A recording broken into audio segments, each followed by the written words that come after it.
గ్రంథము 54వ అధ్యాయము 4-5 వచనాలు. Page number 614. యెషయా గ్రంథము 54వ అధ్యాయం 4-5 వచనాలు. భయపడకము, నీవు సిగ్గుపడనక్కరలేదు. అవమానమును తలంచకము, నీవు లజ్జపడనక్కరలేదు. నీవు నీ బాల్యకాలపు సిగ్గును మరచదవు. నీ వైధవ్యపు నిందను ఇక మీదట జ్ఞాపకము చేసుకొనవు. 5వ వచనం. నిన్ను సృష్టించిన వాడు నీకు భర్త అయి ఉన్నాడు. సైన్యములకు అధిపతియగు యెహోవా అని ఆయనకు పేరు. ఇశ్రాయేలు యొక్క పరిశుద్ధ దేవుడు నీకు విమోచకుడు. సర్వలోకమునకు దేవుడని ఆయనకు పేరు. చిన్న ప్రార్థన చేసుకుందాం. కృపగలిగిన తండ్రి, మీకు స్తోత్రాలు చెల్లిస్తూ ఉన్నాం. ఈ రాత్రికాల సమయంలో సుభాషిణి గారి గృహం చెంత చేరి మీ నామమును ఘనపరచుటకు, మహిమపరచుటకు, కీర్తించుటకు మీరు మాకిచ్చిన గొప్ప ధన్యతను బట్టి మీకు స్తోత్రాలు చెల్లిస్తూ ఉన్నాం. చదివిన లేఖనములు మీవి. మీ సన్నిధిలో నిలబడిన నేను నిష్ప్రయోజకుడను, జ్ఞానము లేనివాడను. నన్ను మీ సిలువ సాటున మరుగుపరచండి. మీ ఆత్మతో నింపి మీ నోటి బోరగా వాడుకొని చదివిన మాటలు మా అందరికీ అర్థమయ్యే రీతిగా క్లుప్తముగా, యుక్తముగా విశదీకరించండి. ప్రతి ఒక్కరికి వినే చెవి, గ్రహించే మనసు దయచేయండి. విన్న మాటల ద్వారా పాపికి రక్షణ, పరిశుద్ధులకు ఆదరణ దయచేయమని ఈ సమయమును మీ చేతులకు అప్పగిస్తూ ఉండగా మీరే తోడుగా ఉండి మీ నామమునకు మహిమ కలుగు రీతిగా నడిపించమని ప్రభువును, రక్షకుడును, విమోచకుడైన యేసుక్రీస్తు శ్రేష్టమైన నామములో ప్రార్థించి అడిగి వేడుకుంటూ ఉన్నాము తండ్రి. ఆమేన్.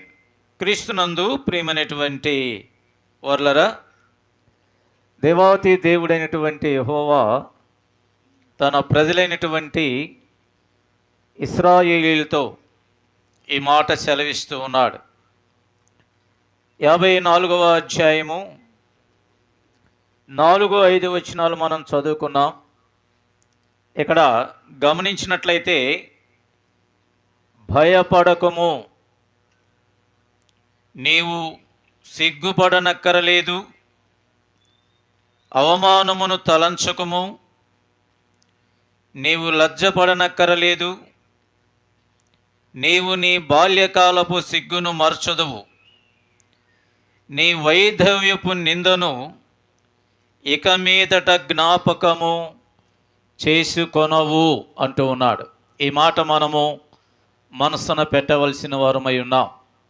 నీ వైధవ్యపు నిందను ఇక మీదట జ్ఞాపకము చేసుకొనవు అంటూ ఉన్నాడు. ఎందుకన్నాడంటే 5వ వచనాన్ని మనం చూసినప్పుడు, నిన్ను సృష్టించిన వాడు నీకు భర్త అయి ఉన్నాడు. సైన్యములకు అధిపతియగు యెహోవా అని ఆయనకు పేరు. ఇశ్రాయేలు యొక్క పరిశుద్ధ దేవుడు నీకు విమోచకుడు. సర్వలోకమునకు దేవుడని ఆయనకు పేరు అన్నాడు. గమనించారా? ముందు వచనాల్లో మనం చూసామండి, నీవు భయపడవలసిన పని లేదు, లేవా నీవు దిగులు చెంద అవసరత లేదు, నీవు అవమానపడవలసిన పని లేదు.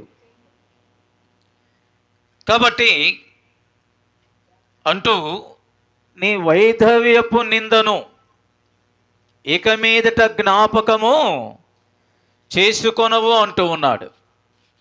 వైధవ్యపు నింద అంటే విధవరాలి యొక్క నింద, దాని నీవు జ్ఞాపకము చేసుకొనవు అనే మాట మనం గమనించాలి. సహజంగా కుటుంబాన్ని పోషిస్తున్నటువంటి వారు, కుటుంబములో పెద్దగా ఉన్నటువంటి వారు దేవుని పిలుపునందుకొని ఈ లోకయాత్ర ముగించినప్పుడు ఆ కుటుంబం అనేది కొంత దిగులుతో ఉంటుంది, కొంత అవమానముతో ఉంటుంది. అలాగే మరి భయము కలిగినటువంటి వారముగా ఈ కుటుంబాన్ని నేను ఎలా నడిపించాలి, ఈ కుటుంబంలో ఉన్నటువంటి పిల్లలు, చిన్నవారు, వీరి ఆలన పాలన ఏ రీతిగా నేను కొనసాగించాలి అనే యొక్క ఆలోచనల చేత ఉంటాం ప్రతి మానవుడు కూడా. కనుక ఇక్కడ ప్రవక్త అనేటువంటి యెషయా ద్వారా దేవుడు చదివిస్తున్నటువంటి మాట ఏంటంటే, నీవు విధవరాలు అని ఇక జ్ఞాపకము చేసుకొనవు అంటూ ఉన్నాడు. కారణం ఏంటంటే దేవుడు నీకు తోడై ఉన్నాడు. అందుకే ముందే చెప్పాడండి, నీవు దిగులు పడవలసిన పని లేదు, నీవు అవమానమునందవలసిన పని లేదు, ఈ కుటుంబాన్ని ఎలా మరి ముందుకు తీసుకువెళ్ళవలసిన ఆలోచన నీకు లేదు. కారణం ఏంటి అనేది మనం గమనించినప్పుడు, నిన్ను సృష్టించినటువంటి వాడు లేక నిన్ను కలుగజేసినటువంటి వాడు నీకు భర్త అయి ఉన్నాడు అన్నాడు. అంటే అర్థం ఏంటి? భర్త అనే మాటకు అర్థం ఏంటండి? ఆదరించేవాడు, భరించేవాడు, నడిపించేవాడు, కాపాడేవాడు, సమస్యల నుండి విడుదల దయచేవాడు. ఇక్కడ అంటున్న మాట మనం గమనించినట్లయితే, నిన్ను సృష్టించిన వాడు. ఎవరు మనల్ని సృష్టించింది?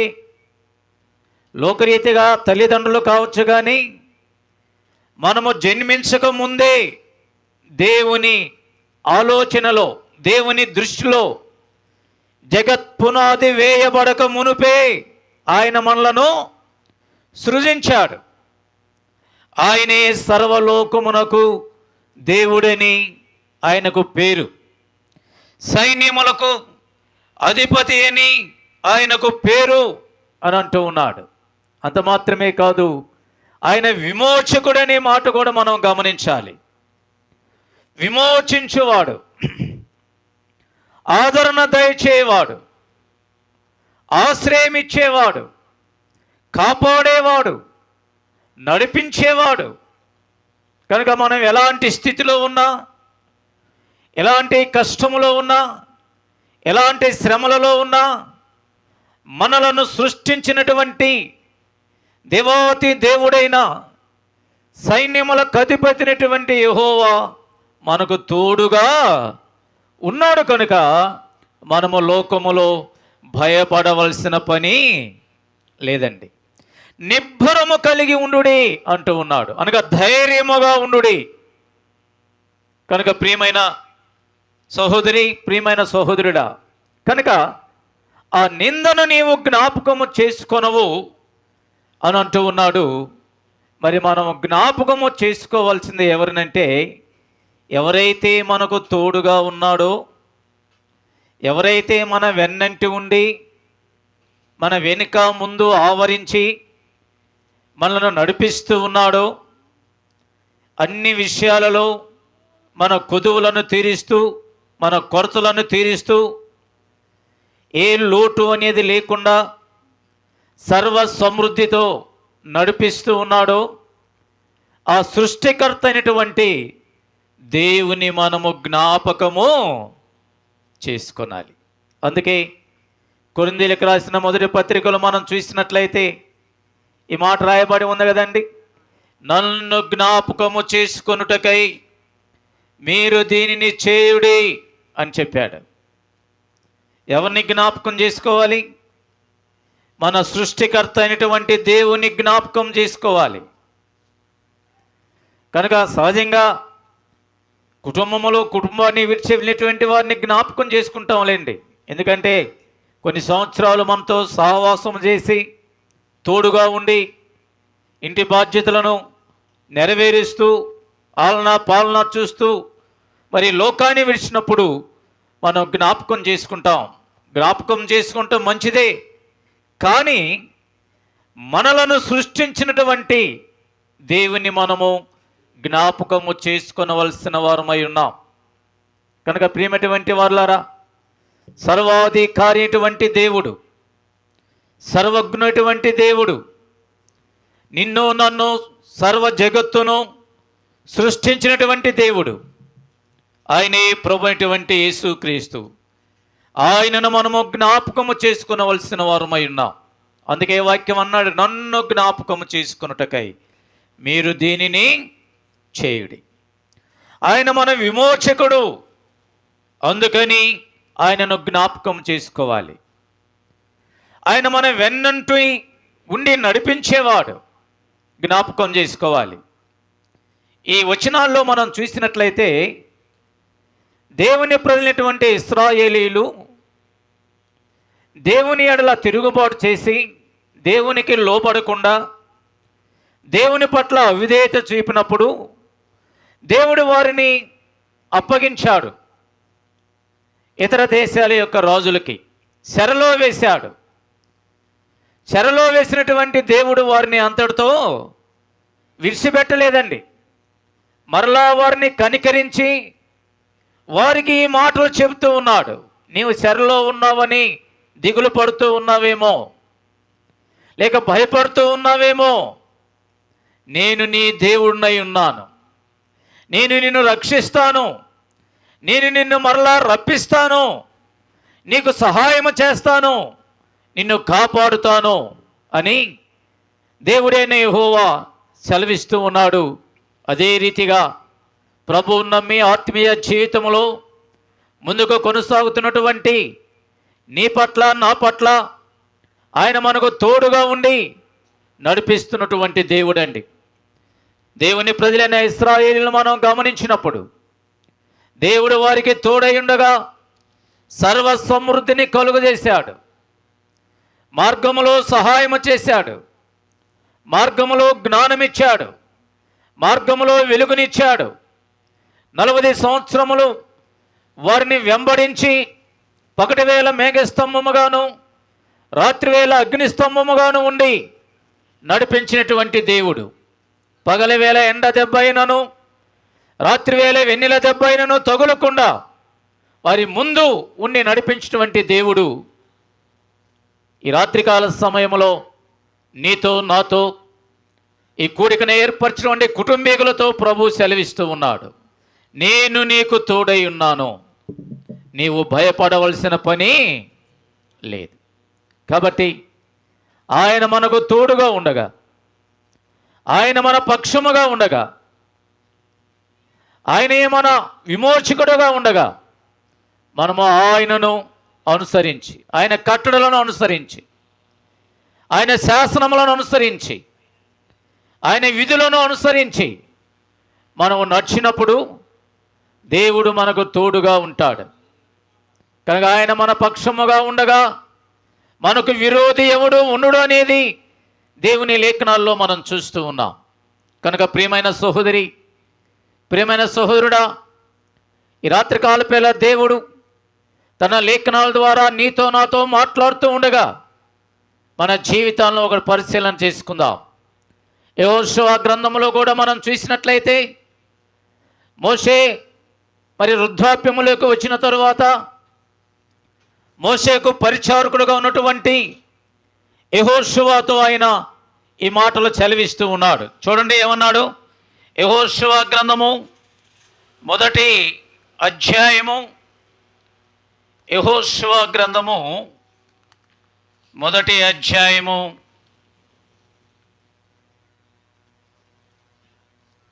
3వ వచనము నుండి, నేను మోషేతో చెప్పినట్లు మీరు అడుగుపెట్టు ప్రతి స్థలమును మీకు ఇచ్చుచున్నాను, అరణ్యమును, ఈ లెబానోను మొదలుకొని మహానది అయిన యూఫ్రటీస్ నది వరకును, హిత్తీల దేశమంతయు, పడమట మహాసముద్రం వరకును మీకు సరిహద్దు. నీవు బ్రతుకు దినములన్నిటను ఏ మనుషుడును నీ ఎదుట నిలువలేక ఉండును. నేను మోషేకు తోడై ఉండినట్లు నీకును తోడైందును. నిన్ను విడువను, నిన్ను ఎడబాయును. నిబ్బరము కలిగి ధైర్యముగా ఉండుము. గమనించారండి, యెహోషువతో దేవునైనటువంటి యెహోవా ఈ మాట సెలవిస్తూ ఉన్నాడు. నీవు బ్రతుకు దినములన్నిటను ఏ మనుష్యుడు నీ ఎదుట నిలువలేక ఉండును అన్నాడు. కారణం ఏంటండి? ఇక్కడ అంటూ ఉన్నాడు, నేను మోషేకు తోడై ఉండినట్లు నీకును తోడయిందును. నిన్ను విడువను, నిన్ను ఎడబాయను. కాబట్టి నీవు భయపడక, నీవు దిగులు చెందక, నిబ్బరము కలిగి ధైర్యముగా ఉండుము అంటూ ఉన్నాడు. అంత మాత్రమే కాదు కానీ 7వ వచనములో మనం చూసినట్లయితే, అయితే నీవు నిబ్బరము కలిగి జాగ్రత్త పడి బహుధైర్యముగా ఉండి నా సేవకుడైన మోషే నీకు ఆజ్ఞాపించిన ధర్మశాస్త్రం అంతటి చొప్పున చేయవలెను. నీవు నడుచు ప్రతి మార్గమున చక్కగా ప్రవర్తించినట్లు నీవు దాని నుండి కుడికి కానీ ఎడమకు కానీ తొలగకూడదు. గమనించారండి, నా సేవకుడైన మోషే నీకు ఆజ్ఞాపించిన ధర్మశాస్త్రం అంతటి చొప్పున నీవు నడవాలి. దాని ప్రకారము నీవు చేయాలి. దాని కుడికి కానీ ఎడమకు కానీ నీవు తొలగకున్న ఎడల నేను నీకు తోడై ఉంటాను. ఏ మనుషుడు కూడా నీ ఎదుట నిలువలేడు. నీవు అడుగుపెట్టు ప్రతి స్థలమును నీవు స్వాధీనపరుచుకుందువు అని గొప్ప వాగ్దానముతో కొనిటువంటి మాటలు దేవాతి దేవుడైన యెహోవా ఈ రాత్రి సెలవిస్తూ ఉండగా, ప్రియమైనటువంటి వారులారా, అట్టి దేవాతి దేవుని మనము జ్ఞాపకము చేసుకునవలసిన వారమై ఉన్నాం. ఆయన నామమును నిత్యము మనం స్మరించవలసినటువంటి వారమై ఉన్నాం. అంత మాత్రమే కాదు కానీ రాజుల మొదటి గ్రంథము 2వ అధ్యాయములో మనం చూసినట్లయితే, దావీదైనటువంటి రాజు తన కుమారుడైన సొలొమోనుతో ఈ మాట సెలవిస్తూ ఉన్నాడు. చూడండి, రాజుల మొదటి గ్రంథము 2వ అధ్యాయము మొదటి నుంచి మనం గమనించినప్పుడు, దావీదునకు మరణకాలము సమీపింపగా అతడు తన కుమారుడైన సొలొమోనునకు ఇలాగూ ఆజ్ఞ ఇచ్చెను. లోకులందరూ పోవలసిన మార్గమున నేను పోవచ్చున్నాను. కాబట్టి నీవు ధైర్యము తెచ్చుకొని నిబ్బరము కలిగి నీ దేవుడైన యెహోవా అప్పగించిన దానిని కాపాడి ఆయన మార్గములో అనుసరించిన ఎడల నీవు ఏ పని పూనుకొనినను ఎక్కడ తిరిగినను అన్నిటిలో వివేకముగా నడుచుకొందువు. 4వ వచనం చూడండి, అప్పుడు నీ పిల్లలు తమ ప్రవర్తన విషయములో జాగ్రత్తగా నుండి నా ఎదుట తమ పూర్ణ హృదయముతోనూ పూర్ణ మనసుతోనూ సత్యమును అనుసరించి నడుచుకొని ఎడల ఇశ్రాయేలీయుల రాజ్య సింహాసనం మీద ఆసీనుడగు ఒకడు నీకు ఉండక మానడని యెహోవా నన్ను గూర్చి ప్రమాణము చేసిన మాటను స్థిరపరచును. గమనించారా? ప్రియమైనటువంటి వాళ్ళు ఇక్కడ అంటూ ఉన్నాడు, దావీదు తన కుమారుడైనటువంటి సొలొమోనుతో ఈ మాట సెలవిస్తూ ఉన్నాడండి. లోకులందరూ పోవలసిన మార్గంన నేను పోవచ్చున్నాను. కాబట్టి నీవు ధైర్యము తెచ్చుకొని నిబ్బరము కలిగి నీ దేవుడైన యెహోవా అప్పగించిన దానిని కాపాడి ఆయన మార్గములో అనుసరించిన ఎడలా ఏమన్నాడండి, నీవు ఏ పని పూనుకొనినను ఎక్కడ తిరిగినను అన్నిటిలో వివేకముగా నడుచుకొందువు. మోషే ధర్మశాస్త్రములో రాయబడి ఉన్న దేవుని కట్టడలను, ఆయన నియమించిన ధర్మమంతటిని, ఆయన న్యాయ విధులను, శాస్త్రములను గైకొనుము. అప్పుడు నీ పిల్లలు తమ ప్రవర్తన విషయములో జాగ్రత్తగా ఉండి నా ఎదుట తమ పూర్ణ హృదయముతోనూ పూర్ణ మనసుతోనూ సత్యమును అనుసరించి నడుచుకుని ఎడల ఇశ్రాయేలు రాజ్య సింహాసనము మీద ఆసీనుడగు ఒకడు నీకు ఉండక మానడని యెహోవా మాట స్థిరపరిచినటువంటి వాడుగా మనం చూస్తూ ఉన్నాం. గమనించారా? మరి వారిరువురిని ప్రేమించి వారికి ఇచ్చినటువంటి కుమార్తె ప్రవళిక విద్యాభ్యాసములో దేవుడు ఉన్నతమైనటువంటి విద్య అభ్యసించడానికి డిగ్రీ మరి మొదటి సంవత్సరము చదవటానికి దేవుడు చూపినటువంటి కృప ఇక్కడ అంటూ ఉన్నాడు. నీ పిల్లల ప్రవర్తన విషయములో జాగ్రత్తగా వారు నడిచిన ఎడల, లేక నా కట్టడలను అనుసరించిన ఎడల, నా విధులను అనుసరించిన ఎడల, నా నీతి న్యాయాలను గైకొని ఎడల, ఇదిగో నీ ఎక్కడ తిరిగినాను, ఏ పని పూనుకొనినాను, అది నీ కుటుంబ విషయంలో, నీ పిల్లల విషయంలో నిన్ను ఉన్నతమైన స్థానంలో నేను ఉంచుతానని ప్రభువు సెలవిస్తూ ఉన్నాడు. ప్రభువు మన పట్ల ఎన్నో మేలు చేయవాడుగా ఉన్నాడండి. మొదటి కొరింథీ రాసిన పత్రికలో మనం గమనించినట్లయితే ఆయన మన పట్ల జరిగించే మేలులు అవి కంటికి కనబడవు, చెవికి వినబడవు, హృదయమునకు గోచరము కావని మనం చూస్తూ ఉన్నాం. ఎన్నో మేలులు ఆయన పట్ల జరిగించేవాడు.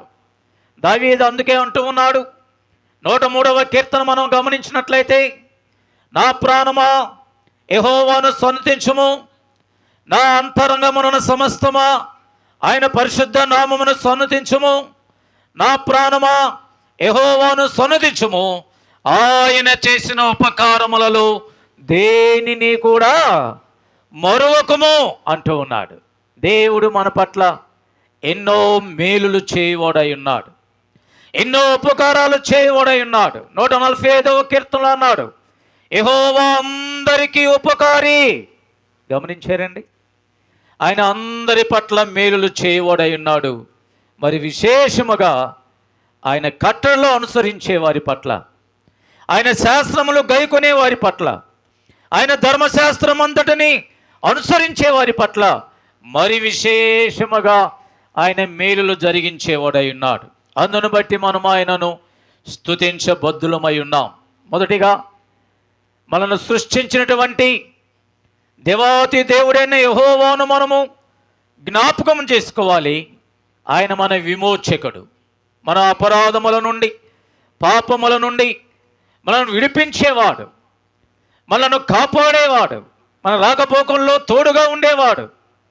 కీర్తనాకారుడు అంటూ ఉన్నాడు, యెహోవాయే నీ ప్రాణమును కాపాడును, ఆయనే నిన్ను కాపాడును అంటూ ఉన్నాడు. ఇది మొదలుకొని నిరంతరము నీ రాకపోకలేందు నీ దేవుడైన యెహోవా తోడుగాను అంటూ ఉన్నాడు. ప్రవళిక కాలేజీకి వెళ్ళే మార్గములో, రాకపోకంలో దేవుడు ఆ బిడ్డకు తోడుగా ఉండి నడిపిస్తూ ఉన్నాడు. కనుకనే ఈ దినమారు ఈ ప్రత్యేకమైనటువంటి స్థితి కూటాన్ని ఏర్పాటు చేయటం అనేది, ఆ సందర్భంగా మనం అందరము కూడా దేవాతి దేవుని యొక్క నామాన్ని మనం ఘనపరుస్తూ ఉన్నాం, మహిమపరుస్తూ ఉన్నాం. మొదటిగా దేవుని జ్ఞాపకం చేసుకోవాలి. రెండవదిగా మనం ఆయన అనుసరించిన ధర్మశాస్త్రం అంతటిని మనము కుడికి కానీ ఎడమకు కానీ తొలగకుండా మనము నడిచిన ఎడల ఆయన మనను ఉన్నతమైన స్థితిలో ఆయన ఉంచేవాడై ఉన్నాడు.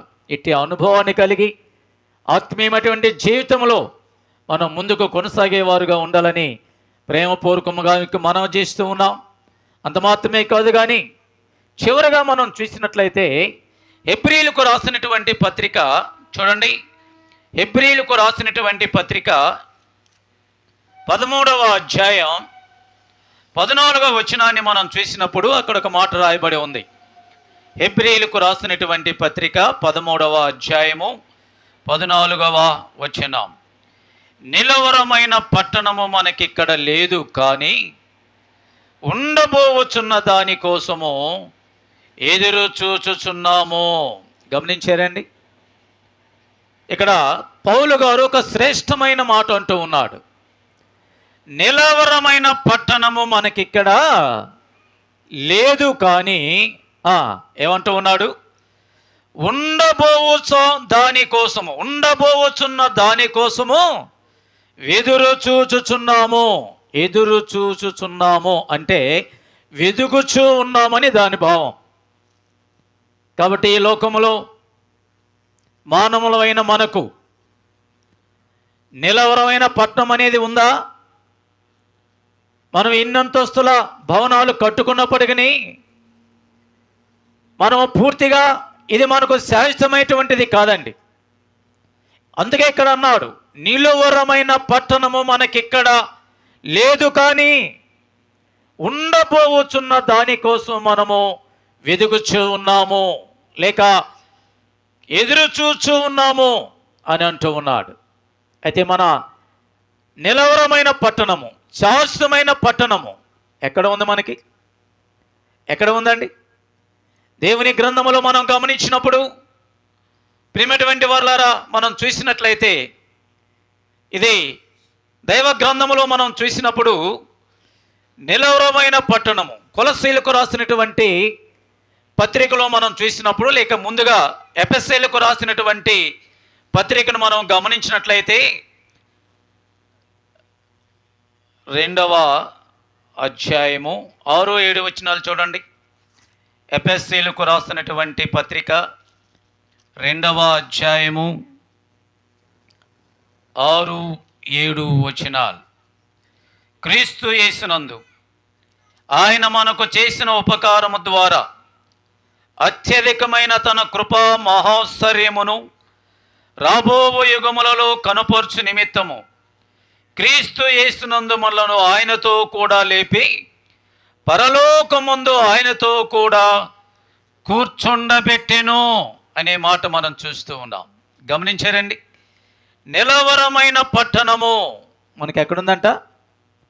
పరలోకములో నిలవరమైన పట్టణము మన కొరకు దేవుడు సిద్ధపరిచి ఉన్నటువంటి వాడుగా మనం చూస్తూ ఉన్నాం. ప్రియమైనటువంటి వారులారా, గమనించండి, ఇదే పత్రికలో మనం చూసినట్లయితే మన యొక్క పౌరస్థితి ఎక్కడ ఉందని రాయబడిందండి? మన పౌరస్థితి పరలోకమందు దాచబడి ఉంది అన్నాడు.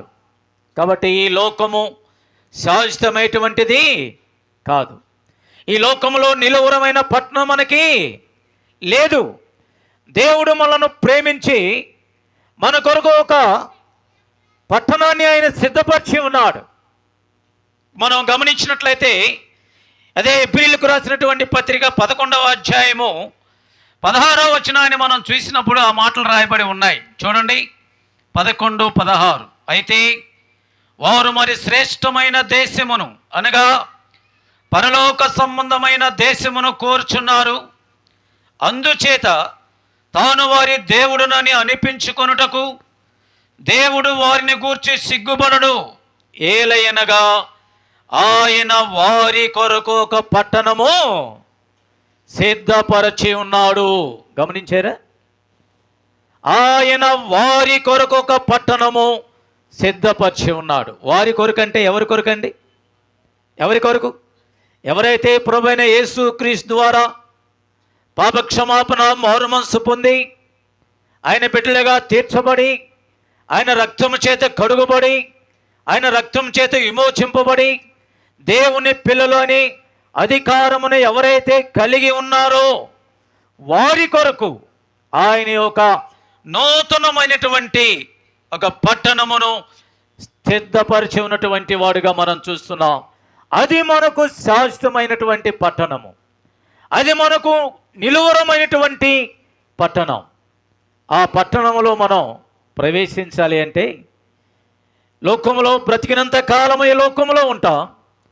ఏదో ఒక దినాన ఈ లోకాన్ని విడిచి వెళ్ళాలి.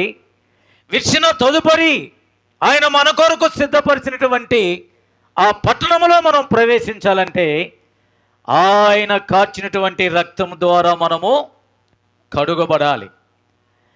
ఆయన చేత మనం విమోచింపబడాలి.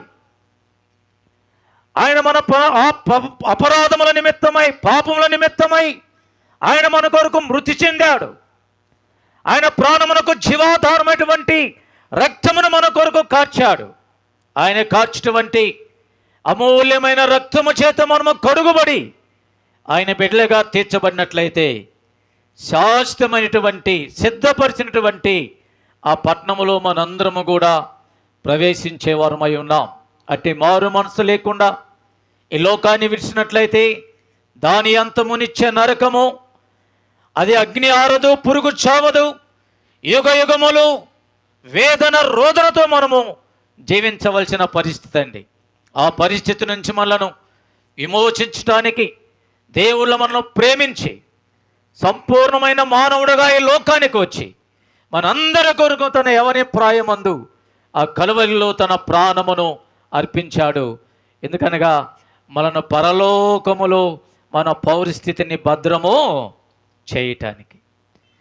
ఆయన సిద్ధపరిచినటువంటి పట్టణము, ఆయన సిద్ధపరిచినటువంటి రాజ్యము, ఆయన సిద్ధపరిచినటువంటి స్థలము. యోహాను సువార్త 14వ అధ్యాయం 2-3 వచనాల్లో మనం చూసినట్లయితే ఆ మాట రాయబడి ఉందండి. చూడండి, ఒకసారి ఈ మాట చూసుకొని మనం ముగించుకుందాం. యోహాను సువార్త 14వ అధ్యాయం 2-3 వచనాలు.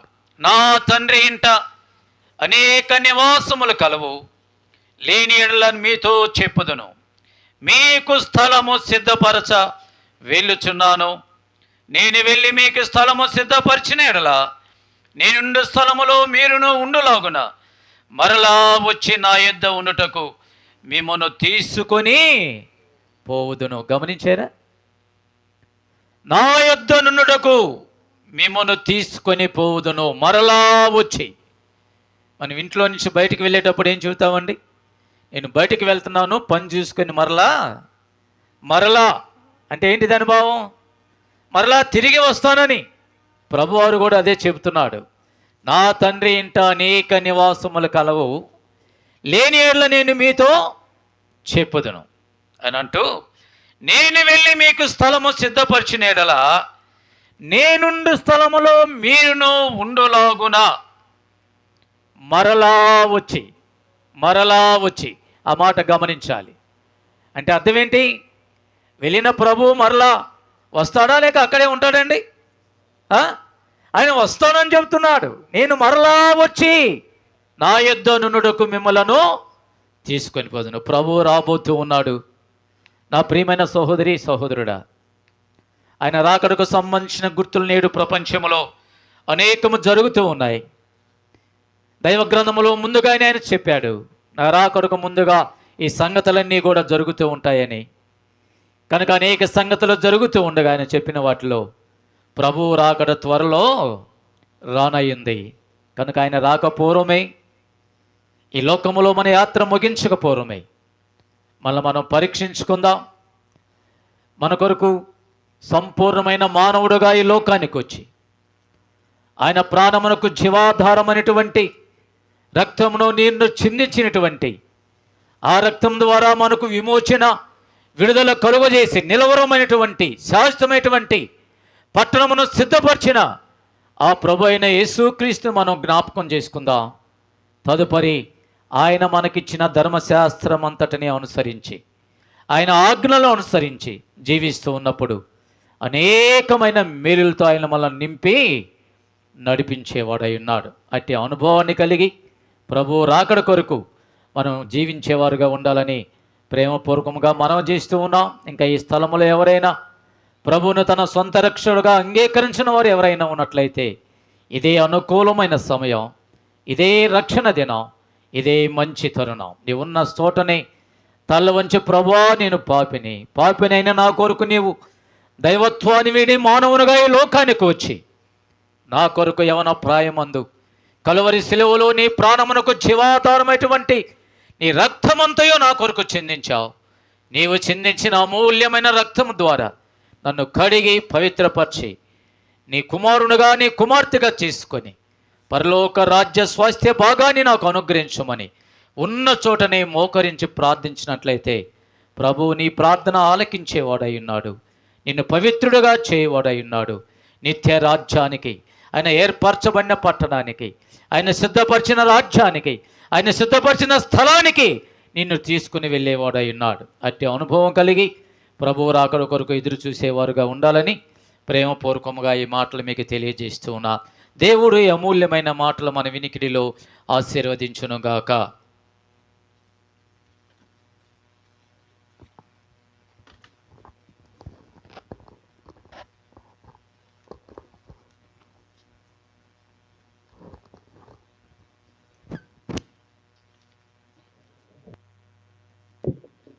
మంచి మాటలు అందించిన మరి జాన్ కోడూరి గారికి సంఘం తరపున వందనాలు చెల్లిస్తున్నాం.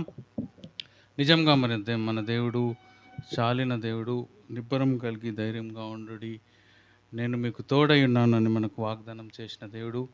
మరి సుభాషిణి ప్రవళిక వారి కుటుంబంలో మరి దేవుడు వారికి తోడై ఉండి చేసిన మేలన్నిటిని బట్టి మరి ఈ విధంగా దేవుని స్తుతించే భాగ్యం వారికి దయచేశాడు. నిజంగా మన జీవితాల్లో కూడా ఇంకా ఎవరైనా యేసయ్యని మీ హృదయంలో చేర్చుకొనకపోతే ఇది మిక్కిలి అనుకూలమైన సమయం. దేవుడు మనకు చాలిన దేవుడు, మనకు అన్నీ సమకూర్చి జరిగించే దేవుడు కనుక చెప్పబడిన వాక్యాలు మన హృదయంలో దాచిపెట్టుకొని దేవుని స్తుతిద్దాం. మరి రమేష్ అన్న ప్రార్థన చేస్తాడు. అందరికీ భోజనాలు పలహారం ఏర్పాటు చేయబడింది. మరి ప్రార్థన అన్న 2 మాటలు చెప్పి ప్రార్థన చేస్తాడు.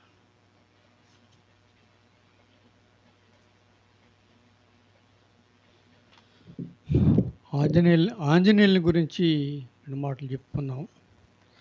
ఆంజనేయులు